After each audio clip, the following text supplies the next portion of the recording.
ಶ್ರೀ ಗುರುಭ್ಯೋ ನಮಃ. ಹರಿಕಥಾಮೃತ ಸಾರ ಗುರುಗಳ ಕರುಣದಿಂದ ಪಣಿತು ಪೇಳುವೆ ಪರಮ ಭಗವದ್ ಭಕ್ತರಿದನಾದರದಿ ಕೇಳುವುದು.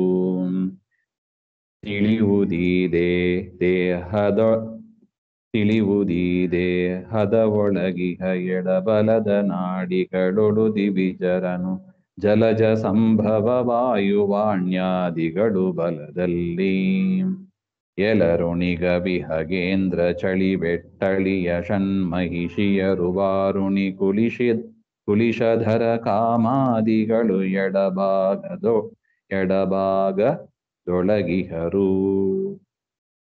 ಅಂದ್ರೆ ಅಡಿಪ್ರಕ್ರಿಯಾ ಸಂಧಿಯಲ್ಲಿ 10ನೇ ಶ್ಲೋಕ ಇದು. ಈ ದೇಹದೊಳಗೆ ಇಹ ಎಡ ಬಲದ ನಾಡಿಗಳೊಳಗೆ ದಿವಿಜರು ತಿಳಿಯುವುದು. ದೇಹದಲ್ಲಿ ಎಡಗಡೆ 36,000 ನಾಡಿ, ಬಲಗಡೆ 36,000 ನಾಡಿ, ಎರಡು ಕಡೆಯಲ್ಲೂ ಕೂಡ ದೇವತೆಗಳೇ ಇದ್ದಾರೆ. ಹಿಂದೆ ಹೇಳಿದ್ರು, ಗಂಗಾದಿ ದೇವತೆಗಳು ಇರತಕ್ಕ ಸ್ಥಾನ ಇದು, ಇಲ್ಲೇ ಮುಳುಗಿ ಸ್ನಾನ ಮಾಡಬೇಕು ಮಾನಸಿಕವಾಗಿ ಅಂತ ಹೇಳಿದ್ರು. ಅದೇ ರೀತಿಯಾಗಿ ಇಲ್ಲೂ ಹೇಳ್ತಾರೆ, ದೇವತೆಗಳು ಇದ್ದಾರೆ. ಯಾರು ಎಲ್ಲಿ ಇದ್ದಾರೆ ಅದನ್ನ ತಿಳಿಯಬೇಕು ಅಂತ ಹೇಳ್ತಾರೆ. ಜಲಜ ಸಂಭವ ವಾಯು ವಾಣ್ಯಾದಿಗಳು ದಿವಿಜರು ಬಲದಲ್ಲಿ.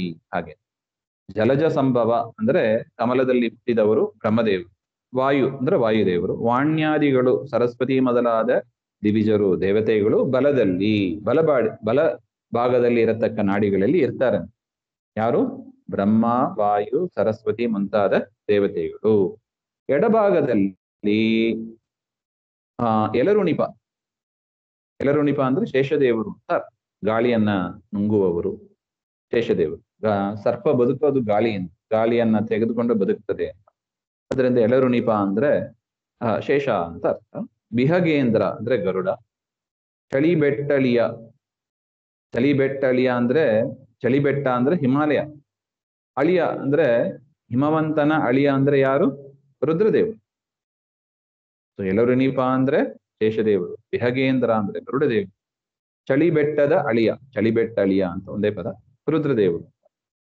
ಮತ್ತು ಷಣ್ಮಹಿಷಿಯರು, ಕೃಷ್ಣನ ಮಡದಿಯರಾದ ಜಾಂಬವತಿ ಮುಂತಾದ ಷಣ್ಮಹಿಷಿಯರು. ವಾರುಣಿ, ಶೇಷದೇವರ ಮಡದಿಯಾದ ವಾರುಣಿ.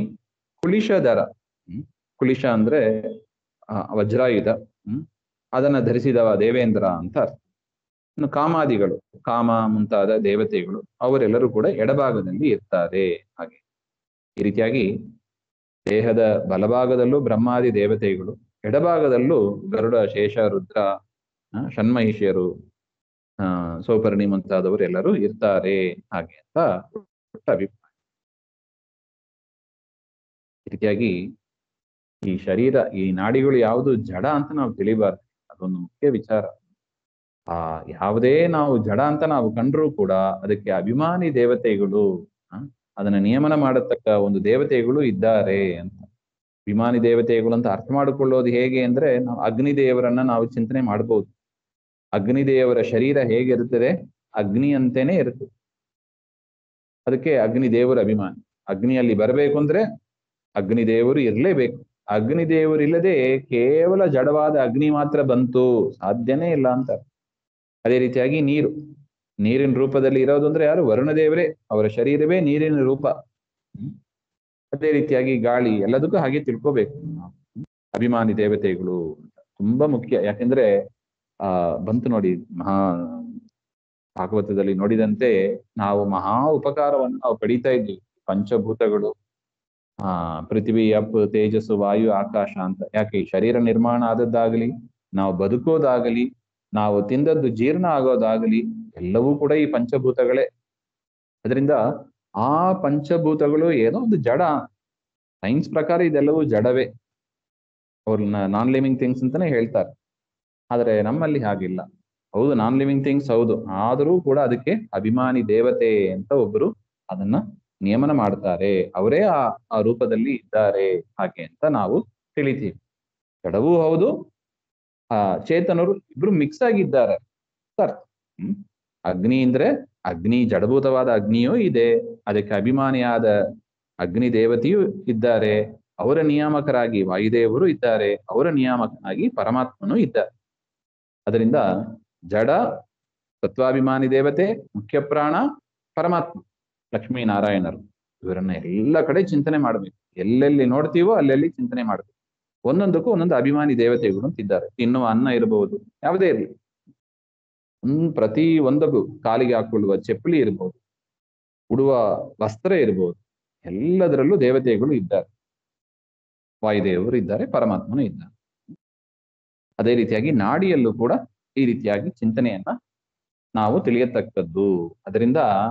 ಇದರಿಂದ ಏನು ಲಾಭ ನಮಗೆ ಹಾಗೆಂದ್ರೆ, ಪರಮಾತ್ಮ ಎಷ್ಟು ಉಪಕಾರ ಮಾಡ್ತಾನೆ ನಮಗೆ. ಎಷ್ಟು ಜಡ ಪದಾರ್ಥಗಳನ್ನ ಬೆಳೆಸ್ತೀವಿ, ಎಷ್ಟು ವಾಯುದೇವರ ಉಪಕಾರ ನಮಗೆ ಆಗ್ತಾ ಇದೆ, ತತ್ವಾಭಿಮಾನಿ ದೇವತೆಗಳ ಉಪಕಾರ ಎಷ್ಟು ಆಗ್ತಾ ಇದೆ. ಒಂದು ದೀಪ ಹಚ್ತೀವಿ, ದೀಪ ಹಚ್ಚುವಾಗ ಅಗ್ನಿದೇವರನ್ನ ಪ್ರಾರ್ಥನೆ ಮಾಡ್ಬೇಕು. ಎಷ್ಟು ಉಪಕಾರ ಮಾಡ್ತೀರಿ ಅಡಿಗೆಯನ್ನ ಬೇಯಿಸಿಕೊಟ್ಟು. ಒಂದ್ಸಲ ಯೋಚನೆ ಮಾಡಿ, ಅಗ್ನಿ ಬೇಯಿಸಲಿಲ್ಲ, ಅಕ್ಕಿಯನ್ನು ಹೇಗೆ ತಿನ್ನೋದು, ತರಕಾರಿ ಹೇಗೆ ತಿನ್ನೋದು, ಗಾಳಿ ಬೀಸಲಿಲ್ಲ, ಉಸಿರಾಡೋದು ಹೇಗೆ. ಆದ್ರೆ ದೀಪ ಹಚ್ಚುವಾಗ, ದೇವರ ಪೂಜೆ ಮಾಡುವಾಗ ಅದಕ್ಕೆ ಹೇಳಿದ್ದು, ದೇವರಿಗೆ ಚಾಮರ ಬೀಸುವಾಗ ಇದರ ಸ್ಮರಣೆ ಮಾಡ್ಬೇಕು.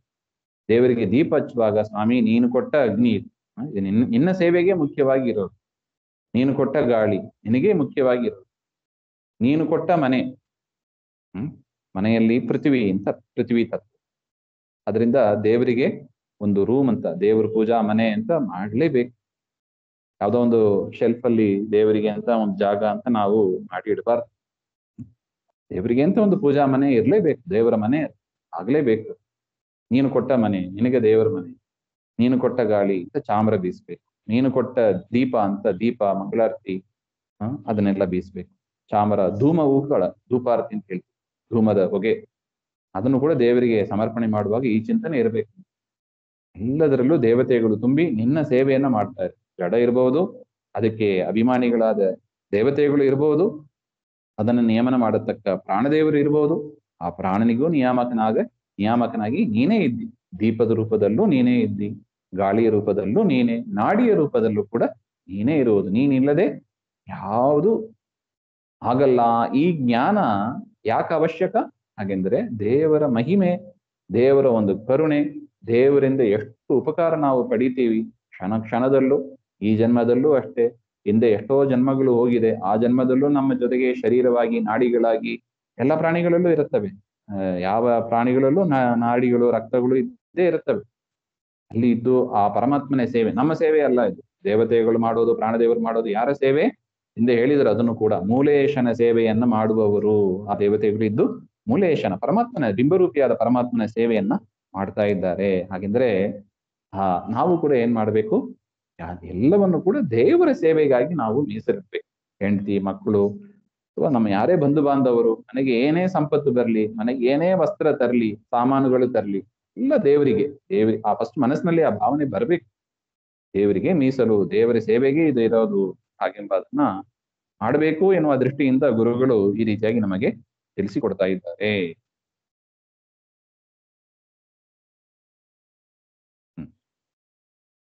ಮುಂದೆ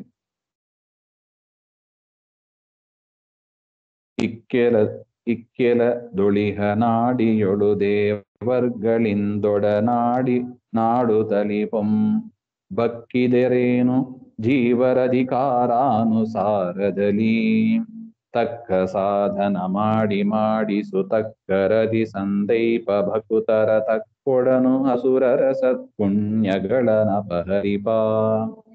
ಇಕ್ಕೆಲದೊಳು ಅಂದ್ರೆ ಎರಡು ಭಾಗದಲ್ಲಿ ಇಹ ನಾಡಿಯಳು, ಇಕ್ಕೆಲದೊಳು ಇಹ ನಾಡಿಯಳು ಅಂದ್ರೆ ಎರಡು ಭಾಗದಲ್ಲಿ ಇರತಕ್ಕ ನಾಡಿಗಳು ಅಂತ ಅರ್ಥ. ಎಡಗಡೆಯಲ್ಲಿ ಇರತಕ್ಕ ನಾಡಿ 36,000, ಬಲಗಡೆಯಲ್ಲಿ ಇರತಕ್ಕ 36,000 ನಾಡಿ. ಅದರಲ್ಲಿ ದೇವಕ್ಕಳಿಂದ ಒಡನಾಡುತ್ತಲಿ, ದೇವತೆಗಳಿಂದ ಒಡಗೂಡಿ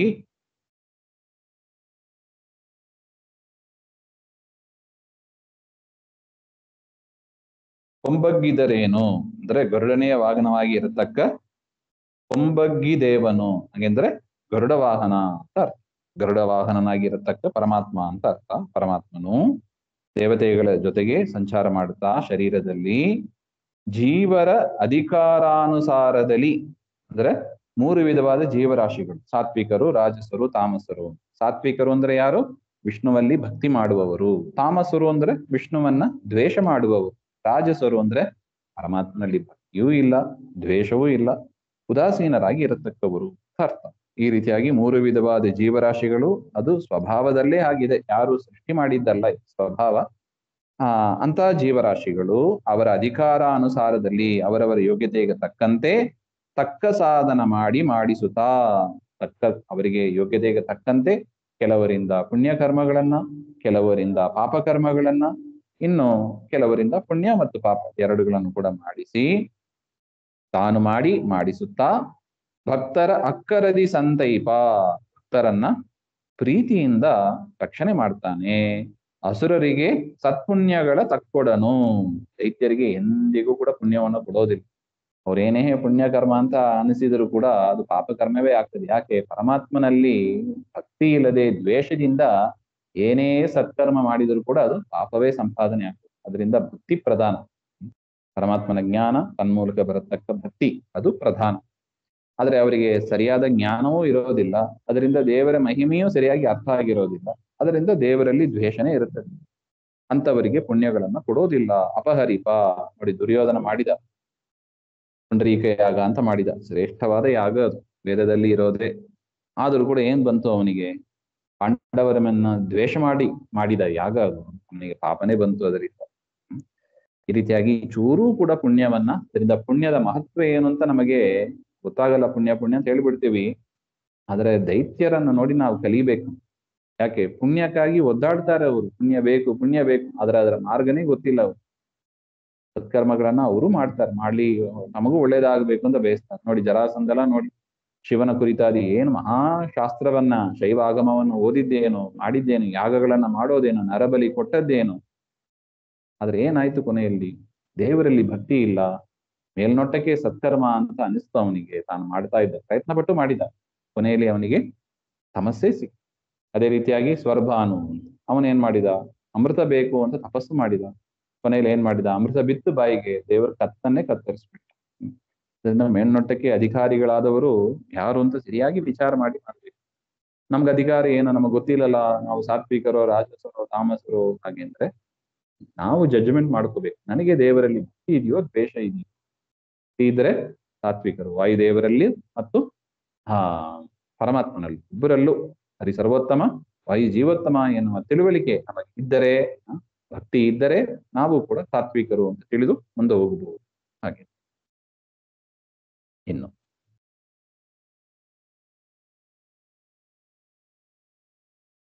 ತುಂದಿ ಬಿಡಿದ ಶಿರದ ಪರ್ಯಂತೊಂದೆ ವ್ಯಾಪಿಸಿ ಇಹುದು ತಾವರೆ ಕಂದನಿಹ ನದರೊಳಗೆ ಅದಕೀರೈದು ಶಾಖೆಗಳು ಒಂದಧಿಕ ದಶಕರಣಗಳು ಸಂಬಂಧಗೈ ದಿಹವಲ್ಲಿ ರವಿ ಶಶಿ ಸಿಂಧುನಾ ಸತ್ಯಾದಿಗಳು ನೆಲೆಕೊಂಡಿಹರು ಸತತ.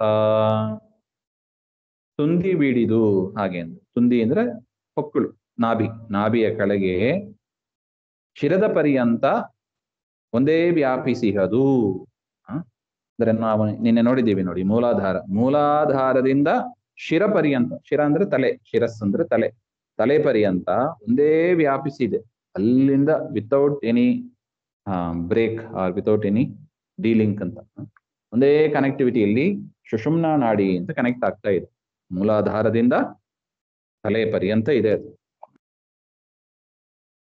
ಅದರಲ್ಲಿ ಪರಮಾತ್ಮ ವ್ಯಾಪಿಸಿ ಇದ್ದಾನೆ ಅಂತ ತಿಳಿಬೇಕು. ತಾವರೆ ಕಂದ ಅಂದ್ರೆ ತಾವರೆಯಲ್ಲಿ ಹುಟ್ಟಿದವ ಯಾರು? ಬ್ರಹ್ಮದೇವರು, ವಾಯುದೇವರು ಅಂತ ಇಟ್ಕೋಬಹುದು. ಆ ಬ್ರಹ್ಮವಾಯುಗಳು ಇಹನು, ಅವರು ಕೂಡ ಆ ಸುಷುಮ್ನಾ ನಾಡಿಯಲ್ಲಿ ಇದ್ದಾರೆ. ನೋಡಿ, ಅದಕ್ಕೆ ಸುಷುಮ್ನಾ ನಾಡಿಯಲ್ಲಿ ನಾವು ಟ್ರಾವೆಲ್ ಮಾಡ್ಬೇಕು. ದೇಹ ಬಿಡುವಾಗ ಸುಷುಮ್ನಾ ಯಾವ್ಯಾವ್ದೋ ನಾಡಿ ದ್ವಾರ ನಾವು ಯಾವುದೋ ಒಂದು ನಾಡಿಯಿಂದಲೇ ಹೊರಗೆ ಹೋಗ್ಬೇಕು. ನಾವು ಶರೀರದಿಂದ ಹೊರಗೆ ಹೋಗುವಾಗ ಯಾವುದೋ ಒಂದು ನಾಡಿಯಿಂದಲೇ ಹೋಗ್ಬೇಕು. ಆದ್ರೆ ಜ್ಞಾನಿಗಳು ಹೇಗೆ ಹೋಗ್ತಾರೆ ಅಂದ್ರೆ, ಈ ಮೂಲಾಧಾರದ ಒಳಗೆ ಸೇರಿಕೊಂಡು ಮೇಲಕ್ಕೆ ಬರ್ತಾರೆ. ಮೇಲೆ ಬಂದು ಸುಷುಮ್ನಾ ನಾಡಿಯಿಂದ ಅವರು ಅದೇ ಬ್ರಹ್ಮರಂಧ್ರ ಸೀಳಿ ಅವರು ಹೊರಗೆ ಹೋಗ್ತಾರೆ. ನಾವು ಕಣ್ಣಿಂದಲೋ, ಮೂಗಿಂದಲೋ, ಬಾಯಿಂದಲೋ, ಕಿವಿಯಿಂದಲೋ ಯಾವುದರಿಂದಲೋ ಹೋಗ್ತೀವಿ. ಇನ್ನು ನೀಚರು ಕೆಳಗಿನ ದ್ವಾರಗಳಿಂದ ಅವರು ಹೋಗ್ತಾರೆ. ಹಾಗೆ ಅಂತ ಇರುತ್ತದೆ. ಈ ರೀತಿಯಾಗಿ ಆ ವಾಯುದೇವರ ಅನುಗ್ರಹ ಬೇಕು ನೋಡಿ. ಯಾಕೆ? ಸುಷುಮ್ನಾ ನಾಡಿಯಲ್ಲಿ ಅವರು ಇದ್ದಾರೆ. ಅವರ ಅನುಗ್ರಹದಿಂದಲೇ ನಾವು ಸುಷುಮ್ನಾ ನಾಡಿ ಒಳಗೆ ಎಂಟ್ರಿ ಮಾಡ್ಲಿಕ್ಕೆ ಆಗ್ತದೆ. ಇಲ್ಲಾಂದ್ರೆ ಓಡಿಸ್ಬಿಡ್ತಾರ ಅವ್ರು. ಅವ್ರ ಅನುಗ್ರಹ ಬೇಕು ನೋಡಿ, ಅದಕ್ಕೆ ಹೇಳೋದು. ಇಹನು ಇದಕ್ಕೆ ಈರೈದು ಶಾಖೆಗಳು. ಈ ಸುಷುಮ್ನಾ ನಾಡಿಗೆ ಈರೈದು ಅಂದ್ರೆ 2 into 5 10 ನಾಡಿಗಳು ಇದೆ. ಅಂದ್ರೆ ಸುಷುಮ್ನಾ ನಾಡಿಗೆ 10 ಬ್ರಾಂಚಸ್ ಇದೆ. ಒಟ್ಟು 11 ನಾಡಿ. ಒಂದಧಿಕ ದಶಕರಣಗಳು. ಈ 11 ನಾಡಿ ಕನೆಕ್ಟ್ ಆಗಿರೋದು ಎಲ್ಲಿ? 5 ಜ್ಞಾನೇಂದ್ರಿಯ, 5 ಕರ್ಮೇಂದ್ರಿಯ, ಮನಸ್ಸು, ಇವುಗಳಲ್ಲಿ ಸಂಬಂಧಪಟ್ಟಂತೆ ಇರುತ್ತದೆ. ಅದು ಸುಷುಮ್ನಾ ನಾಡಿ ಕನೆಕ್ಟ್ ಆಗಿರುತ್ತೆ. ಅಲ್ಲಿ ರವಿ, ಸಿಂಧು, ನಾಸತ್ಯಾದಿಗಳು ಸತತ ನೆಲೆಗೊಂಡಿರೋದು. ಆ ಒಂದು 11 ಕನೆಕ್ಷನ್ ಪಾಯಿಂಟ್ಸ್ ಅಂತ ಇದಲ್ವಾ ಸುಷುಮ್ನಾ ನಾಡಿ ಜೊತೆಗೆ, ಅಲ್ಲಿ ಸೂರ್ಯ, ಸಿಂಧು ಅಂದ್ರೆ ವರುಣ ದೇವರು, ನಾಸತ್ಯ ಅಂದ್ರೆ ಅಶ್ವಿನಿ ದೇವತೆಗಳು, ಇವರೆಲ್ಲರೂ ಕೂಡ ಆ ನಾಡಿಗಳಲ್ಲಿ ಸಂಬಂಧಿಸಿದಂತೆ ಅವರು ಆ ದೇವತೆಗಳು ಅಲ್ಲಿ ಇರ್ತಾರೆ. ಈ ರೀತಿಯಾಗಿ ದೇವತೆಗಳು ಆ ನಾಡಿಗಳಲ್ಲಿ 11 5 ಜ್ಞಾನೇಂದ್ರಿಯ, 5 ಕರ್ಮೇಂದ್ರಿಯ, ಮನಸ್ಸು, ಅದಕ್ಕೆ ಸಂಬಂಧಪಟ್ಟಂತೆ ನಾಡಿಗಳಲ್ಲಿ ಸೂರ್ಯ, ಚಂದ್ರ, ವರುಣ, ಅಶ್ವಿನಿ ದೇವತೆಗಳು ಇವರೆಲ್ಲ ಇರ್ತಾರೆ ಹಾಗೆ ಅಂತ ತಿಳಿಬೇಕು. ಮುಂದಿನ ವಿಚಾರ ಮತ್ತೆ ನೋಡೋಣ. ಶ್ರೀಮಧ್ವಾಂತರ್ಗತ ಶ್ರೀಕೃಷ್ಣ ಅರ್ಪಣ. ಶ್ರೀ ಹರೇ ನಮಃ.